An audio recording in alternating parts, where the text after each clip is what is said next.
ಕೊಳೆ ಬಟ್ಟೆಗಳು ಯಾವುವು ಮೂಲೆಯಲ್ಲಿ ಬಿದ್ದಿರಬಾರ್ದು. ಪ್ರತಿಯೊಂದನ್ನು ಒಗೆದ ಮೇಲೆ ಅದೇ ದಿನ ಮಡಚಿ ಇಡಬೇಕು. ಆ್ಯಂಡ್ ಅದರ ಸ್ಥಳದಲ್ಲೇ ಇಡಬೇಕು. ಎಲ್ಲವನ್ನು ಸರಿಯಾಗಿ ವಿಂಗಡಿಸಬೇಕು. ಯಾವಾಗ ಏನು ಬೇಕಿದ್ದರೂ 10 ಸೆಕೆಂಡ್ನಲ್ಲಿ ಕೈಗೆ ಸಿಗುವಂತಿರಬೇಕು. ಮನೆಯಲ್ಲಿ ಮನಸ್ಸನ್ನು ಮುದಗೊಳಿಸುವ ಇಂಡೋರ್ ಪ್ಲಾಂಟ್ಗಳಿರಬೇಕು. ಸಾಯಂಕಾಲ ಕೆಲಸ ಮುಗಿಸಿ ಮನೆಗೆ ಬಂದಾಗ ನಾನು ಸ್ವರ್ಗಕ್ಕೆ ಬಂದೇನೋ ಅಂತ ಅನ್ನಿಸ್ಬೇಕು. ಮನೆಯಲ್ಲಿ ಒಳ್ಳೆಯ ಭಾವವನ್ನು ಮೂಡಿಸುವಂತಹ ಸಂಗೀತವನ್ನು ನಾವು ಕೇಳಬೇಕು.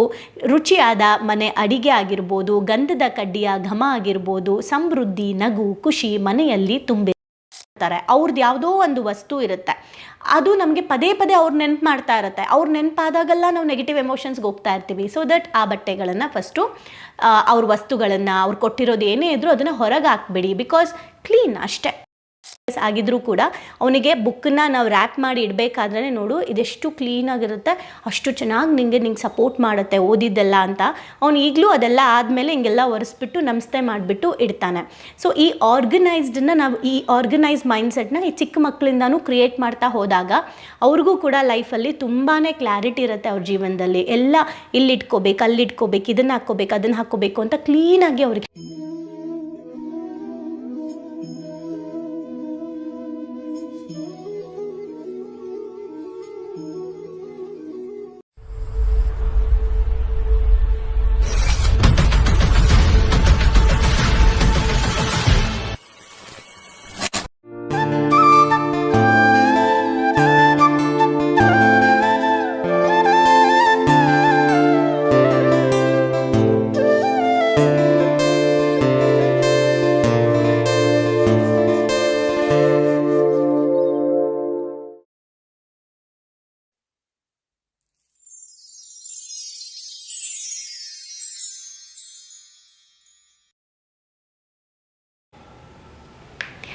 ನಮಸ್ತೆ. ಸೂಕ್ತ ಮನಸ್ಸಿನ ರಹಸ್ಯ ಬರೆದಿರೋದು ಡಾಕ್ಟರ್ ದೀಕ್ಷಿತಾ ವಾರ್ಕಾಡಿ ಅವರು. ಸೊ ನಿನ್ನೆನೆ ನಾವು ಓದಂಥ ಚಾಪ್ಟರ್ನ ಕಂಟಿನ್ಯೂ ಮಾಡ್ತಾ ಇದ್ದೀವಿ. ಯಶೋ ಯಜ್ಞ, ಇದು ಯಶಸ್ಸಿನ ಮೊದಲ ಹೆಜ್ಜೆ. ಸೊ ನಿನ್ನೆ ನಾವು ನೋಡಿದ್ವಿ ಅಲ್ಲ, ಅಂದರೆ ಲೈಕ್ ಕ್ಲೀನಾಗಿ ಇಟ್ಕೊಳ್ಳೋದ್ರಿಂದ ನಮ್ಮ ಮನಸ್ಸು, ನಮ್ಮ ಭಾವನೆ ಕ್ಲೀನ್ ಆಗುತ್ತೆ. ಸೊ ನಮ್ಮ ಭಾವನೆ ಕ್ಲೀನ್ ಆದಾಗ, ಒಳ್ಳೆ ಚೆನ್ನಾಗಿರೋ ಭಾವನೆಗಳು ಬಂದಾಗ ನಮ್ಮ ಲೈಫ್ ಅದಕ್ಕೆ ಆ ಥರ ಜೀವನನ ಕ್ರಿಯೇಟ್ ಮಾಡ್ಕೊಳ್ಳುತ್ತೆ. ಸೊ ಹೇಗೆ ಅಂತ ಇಲ್ಲಿ ಕೊಡ್ತಾ ಹೋಗಿದ್ದಾರೆ. ಡಿಸೈಡ್ ಮಾಡಿಬಿಡಿ, ಸರಿ ಒಂದು ಕೈ ನೋಡೇ ಬಿಡೋಣ, ನಾನು ನನ್ನ ಜಾಗನ ಮೊದಲು ಕ್ಲೀನ್ ಮಾಡ್ಕೋತೀನಿ ಅಂತ ಪ್ಲೀಸ್ ಡಿಸೈಡ್ ಮಾಡಿ ಅಂತ ಹೇಳ್ತಿದ್ದಾರೆ. ಇದು ನಿಮ್ಮ ಜೀವನದ ಮೊದಲ ಹೆಜ್ಜೆ ಆಗುತ್ತೆ ಅಂತ ಹೇಳ್ತಾ ಇದ್ದಾರೆ. ಅದಕ್ಕೆ ನಮಗೆ Ugadi, Sankranti and to be frank, ನಮ್ಮ ಭಾವನೆಗಳಿಗೊಂದು ಶಾಲೆಯಲ್ಲಿ ಪ್ರತಿ ಹಬ್ಬಕ್ಕೂ ಕೂಡ ನಾನು ಮನೆ ಕ್ಲೀನ್ ಮಾಡಿಸ್ತೀನಿ. ಆ್ಯಂಡ್ ನಾನು ಮುಂಚೆ ಕೂಡ ಕ್ಲಾಸಸ್ ಮಾಡಬೇಕಾದ್ರೆ ಎಲ್ರಿಗೂ ಹೇಳ್ತಾ ಇದ್ದೆ, ಲೈಕ್ ಎಲ್ಲರೂ ಇವತ್ತು ಕ್ಲೀನ್ ಮಾಡಿ ಬೇಡವಾಗಿರೋದು ಆಚೆ ಹಾಕಿ ಅಂತ ಹೇಳಿ ನಾನು ನೆಕ್ಸ್ಟ್ ಡೇ ಕ್ಲಾಸಲ್ಲಿ ಕೇಳ್ತಾ ಇದ್ದೆ ಏನೇನಾಯಿತು ಅಂತ. ತುಂಬ ಬೆಸ್ಟ್ ರಿಸಲ್ಟ್ಸ್ ಬಂದಿದೆ. ಇವೆಲ್ಲ ಎಕ್ಸ್ಪೆರಿಮೆಂಟ್ಸ್ ಆಗಿರೋದೇನೆ. ಸೊ ಇನ್ನೂ ಯಾರು ಮಾಡಿಲ್ಲ, ಮಾಡಿ, ನಿಮಗೂ ಅದರ ಅನುಭವ ಗೊತ್ತಿರುತ್ತೆ. ನನ್ನ ಮನೇನ ಆರ್ಗನೈಸ್ಡ್ ಆಗಿ ಇಟ್ಕೋಬೇಕು ಅಂತ ಫಸ್ಟ್ ನಿರ್ಧಾರ ಮಾಡಿ, ಎಲ್ಲ ವಸ್ತುಗಳನ್ನು ಅದು ಎಲ್ಲಿರಬೇಕು ಅದೇ ಜಾಗದಲ್ಲಿ ಇಡಬೇಕು. ಅದು ಎಲ್ಲಿದೆ ಅಂತ ನನಗೆ ತಿಳಿದಿರಬೇಕು. ನನಗೆ ಇಷ್ಟವಾದ ವಸ್ತುಗಳು ಮಾತ್ರ ನನ್ನ ಸುತ್ತ ಇರಬೇಕು. Point to be noted. Okay, ನನಗೆ ಇಷ್ಟವಾದ ವಸ್ತುಗಳಷ್ಟೇ ನನ್ನ ಸುತ್ತ ಇರಬೇಕು. ಮನೆಯ ಧೂಳು ಕಸದಿಂದ ಮುಕ್ತವಾಗಬೇಕು. ಎಲ್ಲ ಬೆಡ್ಶೀಟ್, ಸೋಫಾ ಕವರ್ಗಳು ಶುಭ್ರವಾಗಿರಬೇಕು. ನಾನು ಕೆಲಸಕ್ಕೆ ಉಪಯೋಗಿಸುವ ವಸ್ತುಗಳು ಸರಿಯಾದ ಸ್ಥಿತಿಯಲ್ಲಿರಬೇಕು. ನನ್ನ ಉತ್ಸಾಹಕ್ಕೆ ನೀರು ಹಾಕುವಂತಹ, ನನ್ನ ಜೀವನನ ಬೆಳೆಸುವಂತಹ ವಾತಾವರಣ ನನ್ನ ಸುತ್ತ ಇರಬೇಕು. ನಾನು ಓದಲು ಕುಳಿತುಕೊಳ್ಳುವ ಕುರ್ಚಿ, ಟೇಬಲ್, ಬುಕ್ಕು ಎಲ್ಲವೂ ಕೂಡ ಅಗತ್ಯವಾಗಿದ್ದು ಮಾತ್ರ ಟೇಬಲ್ ಮೇಲೆ ಇರಬೇಕು.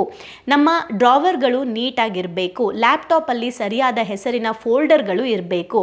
ಯಾವ ಫೈಲ್ ಬೇಕಿದ್ರೂ 10 ಸೆಕೆಂಡ್ನಲ್ಲಿ ಹುಡುಕಿ ತೆಗೆದುಕೊಳ್ಬೋದು. ಅನಾವಶ್ಯಕ ಫೈಲುಗಳು ಯಾವುದೇ ಇದ್ದರೂ ಕೂಡ ಅದನ್ನು ರೀಸೈಕಲ್ ಬಿನ್ನಿಂದ ಶಾಶ್ವತವಾಗಿ ಡಿಲೀಟ್ ಮಾಡಿ ಕಂಪ್ಯೂಟರ್ನೂ ಕೂಡ ಶುಚಿಗೊಳಿಸಿ. ಕೊಳೆ ಬಟ್ಟೆಗಳು ಯಾವುವು ಮೂಲೆಯಲ್ಲಿ ಬಿದ್ದಿರಬಾರ್ದು. ಪ್ರತಿಯೊಂದನ್ನು ಒಗೆದ ಮೇಲೆ ಅದೇ ದಿನ ಮಡಚಿ ಇಡಬೇಕು. ಆ್ಯಂಡ್ ಅದರ ಸ್ಥಳದಲ್ಲೇ ಇಡಬೇಕು. ಎಲ್ಲವನ್ನು ಸರಿಯಾಗಿ ವಿಂಗಡಿಸಬೇಕು. ಯಾವಾಗ ಏನು ಬೇಕಿದ್ದರೂ 10 ಸೆಕೆಂಡ್ನಲ್ಲಿ ಕೈಗೆ ಸಿಗುವಂತಿರಬೇಕು. ಮನೆಯಲ್ಲಿ ಮನಸ್ಸನ್ನು ಮುದಗೊಳಿಸುವ ಇಂಡೋರ್ ಪ್ಲಾಂಟ್ಗಳಿರಬೇಕು. ಸಾಯಂಕಾಲ ಕೆಲಸ ಮುಗಿಸಿ ಮನೆಗೆ ಬಂದಾಗ ನಾನು ಸ್ವರ್ಗಕ್ಕೆ ಬಂದೇನೋ ಅಂತ ಅನ್ನಿಸ್ಬೇಕು. ಮನೆಯಲ್ಲಿ ಒಳ್ಳೆಯ ಭಾವವನ್ನು ಮೂಡಿಸುವಂತಹ ಸಂಗೀತವನ್ನು ನಾವು ಕೇಳಬೇಕು. ರುಚಿಯಾದ ಮನೆ ಅಡಿಗೆ ಆಗಿರ್ಬೋದು, ಗಂಧದ ಕಡ್ಡಿಯ ಘಮ ಆಗಿರ್ಬೋದು, ಸಮೃದ್ಧಿ, ನಗು, ಖುಷಿ ಮನೆಯಲ್ಲಿ ತುಂಬಿರಬೇಕು. ಮನೆಯ ಪ್ರತಿಯೊಬ್ಬ ಸದಸ್ಯರು ಈ ನಿಟ್ಟಿನಲ್ಲಿ ತಮ್ಮ ಕೊಡುಗೆ ನೀಡಬೇಕು. ಓಕೆ, ಇದಿಷ್ಟನ್ನು ಮಾತ್ರ ಬೇಕಾದರೆ ನಿಮ್ಮ ಮನೆಯವ್ರಿಗೆಲ್ಲ ಕೇಳಿಸಿ ನೋಡಿ ನೋಡಿ ನೋಡಿ ಅಂತ. ಓಕೆ, ಆ್ಯಂಡ್ ಪ್ರೆಷರ್ ಹಾಕಬೇಡಿ, ನೋಡೋಕ್ಕೆ ಹೇಳಿ, ನೀವು ಥಾಟ್ ಹಾಕ್ಕೊಳ್ಳಿ, ಇವರೆಲ್ಲರೂ ನನ್ನ ಜೊತೆ ಸಪೋರ್ಟ್ ಮಾಡ್ತಾರೆ ಅಂತ. ಸೊ ಆ್ಯಂಡ್ ಇದು ಯಾಕೆ ಇಲ್ಲೊಂದು ನಾನು ಹೇಳ್ತೇನೆ, ನಾನು ಊರಿಗೆ ಹೋಗಬೇಕಾದ್ರೆ ಪ್ರತಿ ಸಲ ನಾವು ಊರಿಗೆ ಹೋಗಬೇಕಾದ್ರೆ ಫುಲ್ಲು ಮನೇನ ಹಿಂದಿನ ದಿನ ಎಲ್ಲ ಗುಡಿಸಿ ಒರೆಸಿ ದೀಪ ಹಚ್ಚಿ ಗಂಧದ ಕಡ್ಡಿ ಹಚ್ಚಿಬಿಟ್ಟು ನಾನು ಊರಿಗೆ ಹೋಗ್ತಾ ಇದ್ದೆ, ಡೋರ್ ಲಾಕ್ ಮಾಡಿಕೊಂಡು. ಸಿಂಕ್ ಒಂದು ಚೂರು ಗಲೀಜಿಲ್ದಂಗೆ ಸಿಂಕ್ ಪಾತ್ರೆಗಳೆಲ್ಲ ವಾಶ್ ಮಾಡಿ ಏನು ಸ್ಟವೆಲ್ಲ ಕ್ಲೀನ್ ಮಾಡಿ ಆಮೇಲೆ ರೆಡಿ ಆಗಿಬಿಟ್ಟು ಹೋಗ್ತಾ ಇದ್ದೆ. ನನಗೆ ಸುಮಾರು ಸಲ ಊರಿಗೆ ಹೋಗ್ತಾ ಇದ್ದೀವಿ, ಬಂದಮೇಲೆ ಮಾಡ್ಕೊಂಡ್ರೆ ಆಯ್ತು ಬಿಡು ಅಂತ. ನಾನು ಇಲ್ಲ, ನಾನು ವಾಪಸ್ ಮನೆಗೆ ಬಂದು ಡೋರ್ ಓಪನ್ ಮಾಡಿದಾಗ ನನಗೆ ಅನ್ನಿಸ್ಬೇಕು, ಅದಕ್ಕೆ ನಾನು ಕ್ಲೀನ್ ಮಾಡಿ ಬರ್ತೀನಿ ಅಂತ. ಎಲ್ಲ ಕ್ಲೀನ್ ಮಾಡಿ ಹೋಗಿ ಊರಿಂದ ಬಂದಾಗ ಅಫ್ಕೋರ್ಸ್ ಅಲ್ವಾ, ಸುತ್ತಾಡಿರ್ತೀವಿ, ಫಂಕ್ಷನ್ಸ್ಗಳು, ಸುಸ್ತಾಗಿರುತ್ತೆ. ಇಮಿಡಿಯೇಟ್ ನಾವು ಮನೆಗೆ ಬಂದು ಡೋರ್ ಓಪನ್ ಮಾಡಿದಾಗ ಆ ಮನೆ ನೋಡ್ತಿದ್ದಂಗೆ ಹಬ್ಬ ಸಮಾಧಾನ ಅಂತ ಅನಿಸುತ್ತೆ. ನಿಜ ನಾನು ಇದನ್ನು ಫೀಲ್ ಮಾಡಿದ್ದೀನಿ. ನಮ್ಮ ಸ್ಟ್ರೆಸ್, ನಮ್ಮ ಟೆನ್ಷನ್ ಎಲ್ಲವೂ ರಿಲೀಫ್ ಆಗುತ್ತೆ. ಬಂದ ತಕ್ಷಣ ಈಗ ಮನೆ ಬೇರೆ ಕ್ಲೀನ್ ಮಾಡಬೇಕಾ, ಅದು ಬೇರೆ ಎತ್ತಬೇಕಾ, ಅಥವಾ ಮನೆ ಹೆಂಗಿದೆ ನೋಡು, ಮೊದಲೇ ನೆಗೆಟಿವ್ ಫೀಲಿಂಗ್ಸಲ್ಲಿ ಇರ್ತೀವಿ, ಮತ್ತೆ ನೆಗೆಟಿವ್ ಫೀಲಿಂಗ್ ಬರುತ್ತೆ. ಸೊ ಇದನ್ನು ನಾನು ಪ್ರಾಕ್ಟಿಕಲಿ ಮಾಡಿದ್ದೀನಿ. ಸೊ ಬಂದಾಗ ನಮಗೆ ಭಾಳ ರಿಲೀಫ್ ಅನಿಸುತ್ತೆ. ಆಮೇಲೆ ಊರಿಂದ ನಾವೇನಾದರೂ ವಸ್ತುಗಳನ್ನ ತೊಗೊಂಬಂದರೆ ಅಥವಾ ಬಟ್ಟೆಗಳು ನಾವು ಲೆಗೇಜ್ ತೊಗೊಂಡೋಗಿರ್ತೀವಿ ತಂದರೂ ಕೂಡ ಅದನ್ನು ಲೈನಾಗಿ ಜೋಡಿಸ್ಬಿಡ್ತೀನಿ. ಯಾರ್ಯಾರು ಬ್ಯಾಗು ಅಲ್ಲೇ ಬಟ್ಟೆಗಳೆಲ್ಲ ಡಿವೈಡ್ ಮಾಡಿ ತೊಳೆಯೋದೆಲ್ಲ ಸಪ್ರೇಟು, ಏನೇನೆಲ್ಲ ತೊಗೊಂಡು ಬಂದಿದ್ವಿ ಅದನ್ನು ಆರ್ಗನೈಸ್ಡಾಗಿ ಇಟ್ಬಿಟ್ಟು ಆಮೇಲೆ ಇಮಿಡಿಯೇಟ್ ಮೇಲೆ ಹೋಗಿ ಫ್ರೆಶ್ ಅಪ್ ಆಗೋದು. ಯಾಕೆ ಇದನ್ನು ಹೇಳ್ತಾ ಇದ್ದೀನಿ ಅಂದರೆ, ತುಂಬ ಇಂಪಾರ್ಟೆಂಟ್ ನಮ್ಮ ಫೀಲಿಂಗ್ಸ್ನ ಎವ್ರಿ ಸೆಕೆಂಡ್ ನಾವು ನೋಡ್ಕೊಳ್ಳೋದು. ಆ್ಯಂಡ್ ನಮ್ಮ ಫೀಲಿಂಗ್ಸ್ ನಮ್ಮ ಲೈಫ್ನ ಕ್ರಿಯೇಟ್ ಮಾಡುತ್ತೆ. ಸೊ ದಟ್ ನಮ್ಮ ಫೀಲಿಂಗ್ಸ್ ಮೇಲೆ ಗಮನ ಇರಬೇಕು. ಅದಕ್ಕೋಸ್ಕರ ಕ್ಲೀನ್ ನಮ್ಮ ಸುತ್ತ ಇರೋ ಜಾಗನ ಕ್ಲೀನ್ ಮಾಡಿ ನಮ್ಮ ಮನಸ್ಸು ಕೂಡ ಕ್ಲೀನ್ ಆಗೋಕ್ಕೆ ಸಪೋರ್ಟ್ ಆಗುತ್ತೆ ಅನ್ನೋದನ್ನು ಹೇಳ್ತಾ ಇರೋದು. ಆ್ಯಂಡ್ ನೀವು ಒಂದು ಯೂಟ್ಯೂಬ್ ಚಾನಲಲ್ಲಿ ನೀವು ಏನು Kon Mary method of tidy up ಅಂತ ನೀವು ಸರ್ಚ್ ಮಾಡಿದ್ರೆ ಯೂಟ್ಯೂಬಲ್ಲಿ ಸಿಗತ್ತಂತೆ. ಹೇಗೆ ಇದನ್ನು ಕ್ಲೀನ್ ಮಾಡಬೇಕು ಅನ್ನೋದನ್ನು ಆ ಮೆಥಡಲ್ಲಿ ಹೇಳಿದ್ದಾರೆ. ಓಕೆ, ನೀವು ಅದನ್ನು ನೋಡ್ಬೋದು.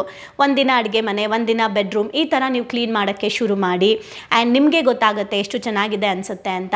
ಬೇಡವಾಗಿರೋ ವಸ್ತುಗಳು, ಯಾರ್ದೋ ನಮಗೆ ಏನೋ ಒಂದು ಬೇಜಾರು ಮಾಡಿರ್ತಾರೆ, ಅವ್ರದ್ದು ಯಾವುದೋ ಒಂದು ವಸ್ತು ಇರುತ್ತೆ, ಅದು ನಮಗೆ ಪದೇ ಅವ್ರು ನೆನಪು ಮಾಡ್ತಾ ಇರುತ್ತೆ. ಅವ್ರು ನೆನಪಾದಾಗೆಲ್ಲ ನಾವು ನೆಗೆಟಿವ್ ಎಮೋಷನ್ಸ್ಗೆ ಹೋಗ್ತಾ ಇರ್ತೀವಿ. ಸೊ ದಟ್ ಆ ಬಟ್ಟೆಗಳನ್ನು ಫಸ್ಟು ಅವ್ರ ವಸ್ತುಗಳನ್ನು ಅವ್ರು ಕೊಟ್ಟಿರೋದು ಏನೇ ಇದ್ದರೂ ಅದನ್ನು ಹೊರಗೆ ಹಾಕ್ಬಿಡಿ. ಬಿಕಾಸ್ ಕ್ಲೀನ್ ಅಷ್ಟೇ, ನೋಡಿದಾಗ ನಮಗೆ ಖುಷಿ ಆಗುವಂಥ ವಸ್ತುಗಳು ಮಾತ್ರ ನಮ್ಮ ಸುತ್ತ ಇರಬೇಕು ಅಂತ ಹೇಳ್ತಾ ಇದ್ದಾರೆ. ಹಾಗೆ ನೀವು ವರ್ಷಕ್ಕೊಂದ್ಸಲ ನಾವು ಕ್ಲೀನ್ ಮಾಡಿದ್ರೂ ಕೂಡ ನಾವು ಅಂದ್ಕೊಳ್ತಾ ಇರ್ತೀವಿ ಇದೆಲ್ಲ ಹೆಂಗೆ ತುಂಬ್ತಾ ಇದೆ, ಇದೆಲ್ಲ ಹೆಂಗೆ ತುಂಬತ್ತೆ ಅಂತ ಗೊತ್ತೇ ಆಗಲ್ಲ. ಇವಾಗ ತಾನೇ ಕ್ಲೀನ್ ಮಾಡಿದ್ವಿ ಲಾಸ್ಟ್ ಮಂತು, ಮತ್ತೆ ಈ ಮಂತ್ ಇಷ್ಟೊಂದು ವೇಸ್ಟ್ ಇದೆಯಲ್ಲ ಅನಿಸುತ್ತೆ.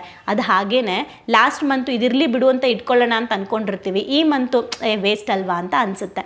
ಹಾಗಾಗಿ ಎಷ್ಟೋ ಜನಕ್ಕೆ ಪಾತ್ರೆಗಳಿಲ್ಲ, ಎಷ್ಟೊಂದು ಜನಕ್ಕೆ ಬಟ್ಟೆಗಳಿಲ್ಲ, ಎಷ್ಟೊಂದು ಜನಕ್ಕೆ ಕೆಲವು ವಸ್ತುಗಳು ಇರೋದಿಲ್ಲ. ನಮ್ಮ ಹತ್ರ ಅತಿ ಹೆಚ್ಚು ಇರುತ್ತೆ, ತುಂಬ ತುಂಬ್ಕೊಂಡ್ಬಿಟ್ಟಿರ್ತೀವಿ. ಅಂದರೆ ಕ್ಲೀನ್ ಮಾಡಿ ನಿಮಗೆ ಬೇಡವಾಗಿರೋ ವಸ್ತುಗಳು ಯಾರಿಗೂ ಅವಶ್ಯಕ ಇರ್ಬೋದು, ಅಟ್ಲೀಸ್ಟ್ ಅವ್ರಿಗೆ ಅದನ್ನು ಕೊಡಿ.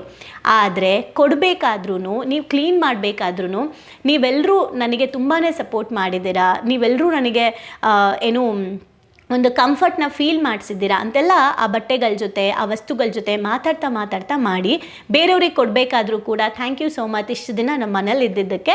ಸೊ ಈಗ ಅವರಿಗೂ ಅವಶ್ಯಕತೆ ಇದೆ, ಸೊ ಹಾಗಾಗಿ ನಿಮ್ಮನ್ನು ನಾನು ಅವ್ರಿಗೆ ಕೊಡ್ತಾ ಇದ್ದೀನಿ, ಅವ್ರಿಗೂ ಒಳ್ಳೆಯದಾಗಲಿ ಅಂದ್ಬಿಟ್ಟು ನಾವು ನಮ್ಮ ಬಟ್ಟೆಗಳನ್ನೆಲ್ಲ ಕೊಡಬೇಕಾದ್ರೆ ಅಯ್ಯೋ ಇನ್ನೊಂದು ತಿಂಗಳು ಹಾಕೊಬೋದಿತ್ತಪ್ಪ ಅಂತೆಲ್ಲ ಅಂದ್ಕೊಳ್ಳೋಂಗಿಲ್ಲ.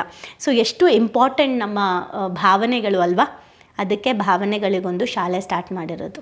ಓಕೆ, ಸೊ ಈ ರೀತಿ ನಮ್ಮ ವಸ್ತುಗಳನ್ನೆಲ್ಲ ನಾವು ಬೇಡವಾಗಿರೋದನ್ನು ಕ್ಲೀನ್ ಮಾಡ್ತಾ ಬನ್ನಿ ಅಂತ. ಹಾಗೆ ಇವರು ಕೂಡ ಮ್ಯಾಮ್, ದೀಕ್ಷಿತಾ ಮ್ಯಾಮ್, ಇವರು ಕೂಡ ಸೈಕಾಲಜಿಸ್ಟ್ ಆಗಿರೋದ್ರಿಂದ, ಸೈಕ್ಯಾಟ್ರಿಸ್ಟ್ ಆಗಿರೋದ್ರಿಂದ ಆ್ಯಂಡ್ ಕ್ಲಾಸಸ್ ಮಾಡೋದ್ರಿಂದ ಸೈಕಾಲಜಿ, ಇವರ ಏನು ಸ್ಟೂಡೆಂಟ್ಸ್ಗೆ ವರ್ಕ್ ಕೊಟ್ಟಿದ್ರಂತೆ.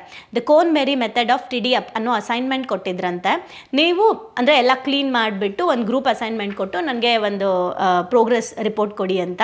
ಸೊ ಅದು ಅಂದರೆ ವರ್ಕ್ ಇನ್ ಪ್ರೋಗ್ರೆಸ್, ಲೈಕ್ ಮುಂಚೆ ಹೇಗಿತ್ತು ಅದೆಲ್ಲ ಕ್ಲೀನ್ ಆದಮೇಲೆ ಹೇಗಾಯಿತು ಅಂತ ರಿಪೋರ್ಟ್ ಕೊಟ್ಟಾಗ ಸಾಕಷ್ಟು ಮಕ್ಕಳುಗಳು ಅವರ ಬದಲಾವಣೆಗಳನ್ನು ಮತ್ತು ಮಾನಸಿಕ ಸಾರ್ಥಕ ಭಾವನೆಯನ್ನು ವ್ಯಕ್ತಪಡಿಸಿದ್ರಂತೆ.